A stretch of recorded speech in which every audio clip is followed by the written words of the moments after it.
Bonjour à toutes, bonjour à tous. Si vous nous rejoignez, je vous souhaite la bienvenue et vous rappelle que 7 épisodes du podcast sont déjà disponibles sur la chaîne YouTube Objectum Commissaire-Priseur et sur Spotify. Je suis heureuse de vous retrouver pour ce 8e épisode à l'approche de la clôture de la saison 1 du podcast.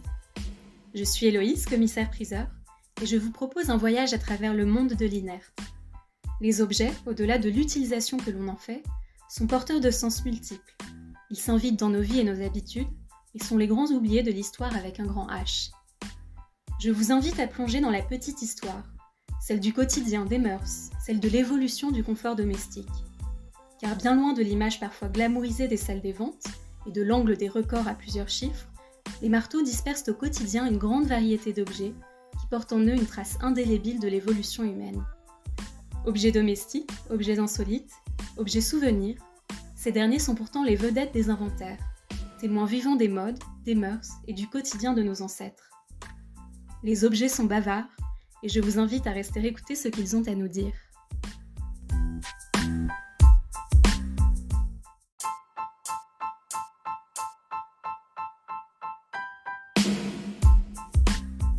J'aime insister sur la puissance symbolique des objets qui en eux renferment le témoignage d'habitudes passées et de manières de faire. Nombreux sont les objets qui accompagnent à des moments forts de la vie. Une amie commissaire-priseur m'avait partagé une belle trouvaille, le ciseau d'accoucher en argent finement ciselé de motifs de cigogne. Je la remercie de ce partage qui m'a donné envie d'explorer plus généralement les objets d'accoucher, et notamment 3 d'entre eux, la Vierge, les ciseaux et la table. Plongez-vous dans cette histoire à travers ces objets fréquents en salle des ventes, mais dont les traditions se sont peu à peu éteintes. Les objets dits d'accoucher en disent long sur les traditions, mais il ne faut pas s'y méprendre. Ils ne s'utilisent pas tous dans le contexte d'un accouchement, quand on songe par exemple à la table dite d'accoucher. Tel qu'indiqué, je souhaitais vous partager 3 de ces objets. La Vierge d'accoucher est sûrement la plus fréquente. En faïence, elle représente l'enfant Jésus dans les bras de Marie et a donné lieu à une tradition d'offrande très développée au XVIIIe et XIXe siècle.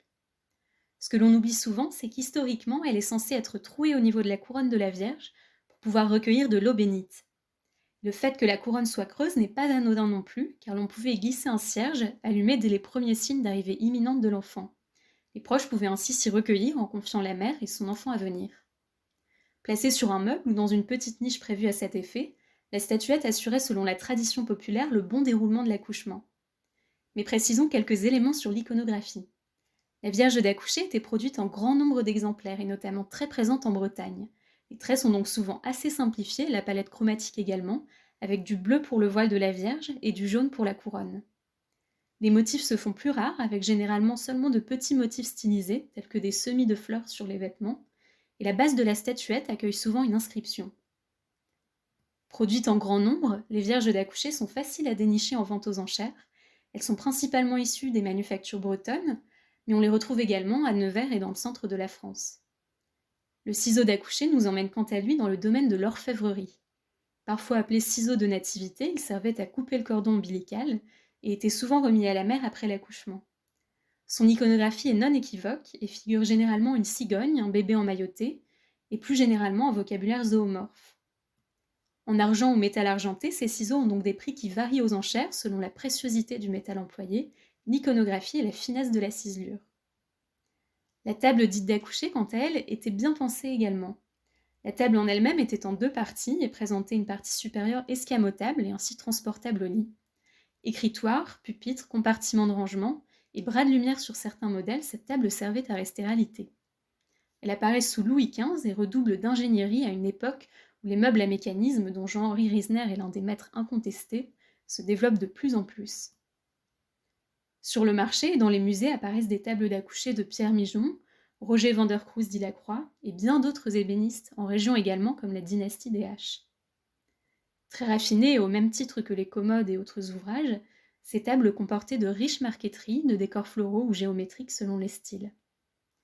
Côté matériaux, on y trouve des bois indigènes, mais aussi précieux et exotiques selon la somme déboursée par les commanditaires. On observe des modèles du XVIIIe siècle sur le marché appelant souvent à des hautes estimations lorsqu'il s'agit d'estampilles des maîtres ébénistes que je viens de citer. Comme dans beaucoup d'autres domaines, les objets qu'on étudie ici appellent à des prix variables. Et ces prix dépendent de la préciosité des matériaux, de la renommée de la manufacture, de l'ébéniste ou du maître orfèvre, ainsi que de la rareté du modèle ou encore la finesse des détails. Une belle paire de ciseaux d'accoucher en argent richement ciselé de cigognes et fleurs épanouies avait par exemple trouvé preneur pour 320 € chez Le Floch. Mais cependant, dès lors que le modèle est en métal argenté, non précieux, les prix sont plus accessibles et il faut compter une vingtaine ou trentaine d'euros selon la finesse de l'ouvrage. On retrouve sur le marché souvent des modèles des XVIIIe et XIXe siècles. La table d'accoucher, quant à elle, peut donner lieu à des envolées d'enchères lorsqu'elle est du XVIIIe et estampillée de maîtres ébénistes de renom. Mais lorsqu'elle est plus simple, épurée de tout motif et en bois indigène, les estimations sont raisonnables. Pour une table XIXe, comptez une petite centaine d'euros, et pour les modèles XVIIIe richement marquetés, les tarifs bas sont plutôt proches du millier d'euros, voire davantage. Une table d'accoucher estampillée Roger Vandercroes d'Ilacroix avait été proposée pour 15 à 20 000 € par Couteau Bégari, tandis qu'un modèle estampillé Pierre Mijon avait trouvé preneur pour 16 000 € chez Christie's. Mais à portée de toutes les bourses se trouvent donc les modèles du XIXe siècle, plus populaires, souvent dépourvus de motifs, et réalisés dans des bois non précieux. Néanmoins, et comme je disais en introduction, c'est la Vierge d'accoucher qui est la plus fréquente sur le marché.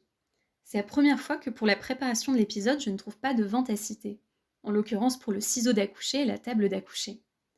Vous pourrez sûrement vous rabattre sur les Vierges d'accoucher. Celles-ci appellent toujours à des estimations raisonnables, et lorsque je décrypte les plateformes de vente et les catalogues, ce sont souvent des estimations basses allant de 20 à 100 € que je trouve. Elles sont parfois vendues en lots, principalement issues des XVIIIe et XIXe siècles.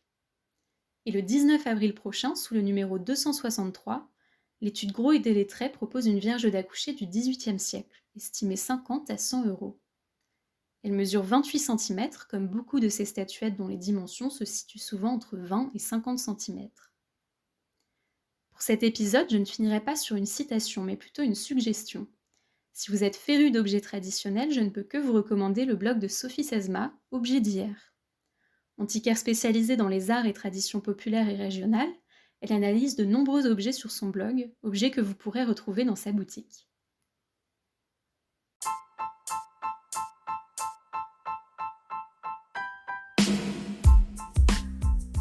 Connaissiez-vous ces objets singuliers ? Témoins de pratiques souvent abandonnées, mais révélatrices des coutumes de l'époque, ils se retrouvent aisément en inventaire à travers nos régions. La Vierge d'accoucher, notamment, est très fréquente dans les intérieurs familiaux ayant hérité d'objets des XVIIIe et XIXe siècles.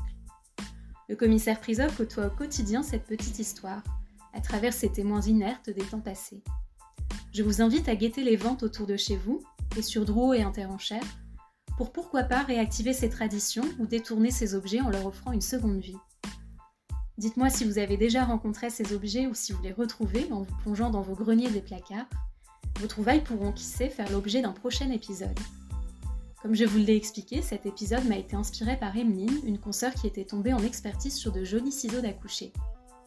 Si le podcast vous a plu, n'hésitez pas à le noter sur votre plateforme d'écoute et à le relayer sur vos réseaux sociaux. Vous pouvez également vous abonner pour ne pas manquer les prochains épisodes sur Spotify et sur la chaîne YouTube objectum.commissaire-priseur.